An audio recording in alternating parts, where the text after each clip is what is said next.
साईं जीवन माला प्रस्तुत करते हैं श्री साईं ज्ञानेश्वरी अध्याय 6 कथा मेरे शिरडी के साईंनाथ की। कभी दर्शन को शिरडी आया नहीं, कभी दर्शन को शिरडी आया नहीं।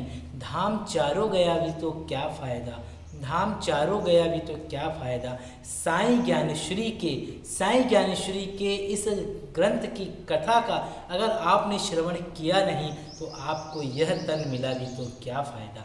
ओम साईं राम। स्वागत करता हूँ आपके अपने चैनल साईं जीवन माला पे। मैं हूँ राम गुप्ता। तो चलिए हर दिन की भांति साईं ज्ञानेश्वरी का 6वां अध्याय का हम आज आपको पाठ करके सुना रहे हैं। क्योंकि यह कथा हम शिरडी के साईं बाबा को साईं के द्वारकामाई में सुना रहे हैं और हमारा उद्देश्य बाबा इस संसार में फैली हुई कोरोना महामारी से सभी की रक्षा करें और सभी पे अपनी अपार कृपा बनाए और सभी के घर पे सुख शांति समृद्धि के दिन लाए। इन्हीं आशाओं के साथ चलिए शुरुआत करते हैं 6वां अध्याय का।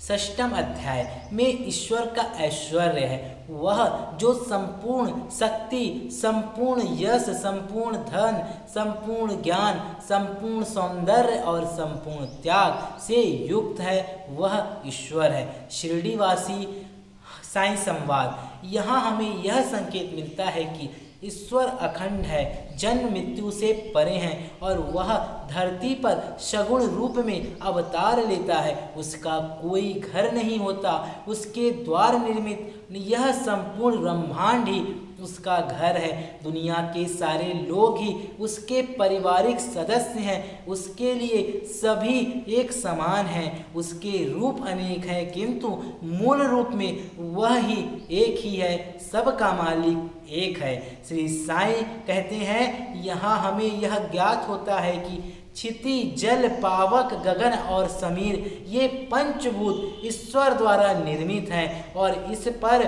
उनका पूर्ण अधिकार एवं नियंत्रण रहता है। ईश्वर किसी भी पंचभूत को कहीं भी प्रकट कर सकता है। वह एक पंचभूत को दूसरे पंचभूत में परिवर्तित कर सकता है। ईश्वर के ऐश्वर्य का अंदाज कर पाना सामान्य इंसान की बस की बात नहीं है। यहाँ यह भी संकेत है कि ईश्वर अपनी स्वेच्छा से किसी भी रूप में अवतार ले सकता है, चाहे वो फकीर के रूप में श्री साईं का ही अवतार क्यों ना हो।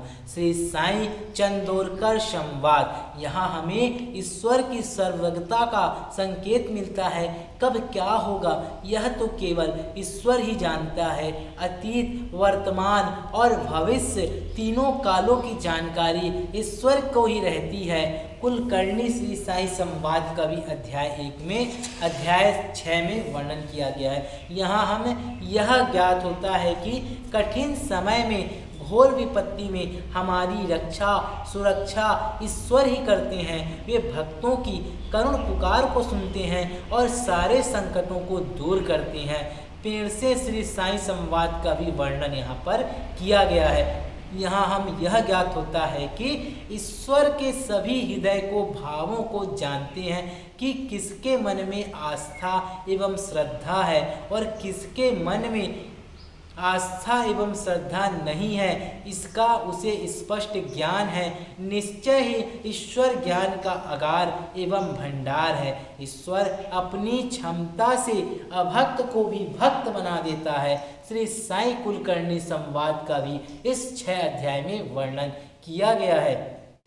यहाँ हम यह संकेत मिलता है कि सांसारिक प्राणी का जन्म एवं मृत्यु एक ध्रुव सत्य है। इसका समय और स्थान ईश्वर द्वारा निर्धारित विधान के अनुसार तय रहता है। मृत्यु वह घटना है जहाँ शरीर निस्तेज होकर पंचभूतों में समा जाता है, परंतु आत्मा यथावत अपरिवर्तित रहती है। जन्म के समय आत्मा पंचभूतों से निर्मित नवीन शरीर को धारण कर लेती है। श्री साईं सुतार संवाद का भी वर्णन यहाँ पर किया गया है। यहाँ हमें यह ज्ञात होता है कि पंचभूतों का कोई तत्व यदि अपना विकराल रूप धारण करता है तो वह जगत के लिए त्राही त्राही का कारण बनता है। संकट की आसन बेला में ईश्वर ही पंचभूत की विकरालता पर अंकुश लगाते हैं और जगत की रक्षा करते हैं।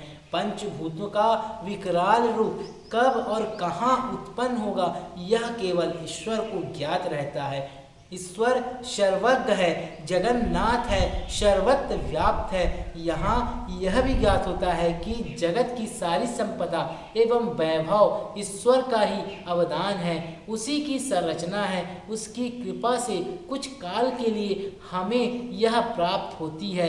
ईश्वर उसे जब चाहे वापस ले सकता है। श्री साईं हरिपंथ संवाद का भी यहाँ पर वर्णन किया गया है। हमें यह ज्ञात होता है कि ईश्वर असंभव को भी संभव कर सकता है, अनहोनी को भी होनी में बदल सकता है, सूखे ठूंठ में भी हरी कोपल उगा सकता है और पतझड़ में भी बसंत का समाश्रित कर सकता है।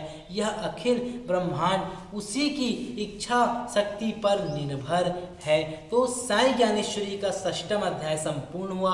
आप लोगों से प्रार्थना करना चाहूँगा कि अभी हम संवाद का वर्णन कर रहे हैं, आगे चल के साईं ज्ञानेश्वरी का एक एक अध्याय का पूरा विस्तार से आप लोगों को बताएंगे और सुनाएंगे। तो चलिए बने रहें साईं जीवन माला के साथ। ओम साई राम। अगर इस वीडियो ने आपके दिल को छुआ हो तो इस चैनल को सब्सक्राइब करें, बेल आइकन को ऑन कर लें और लाइक करें, कमेंट करके जरूर बताएं कि आप सभी को यह वीडियो कैसा लगा। धन्यवाद।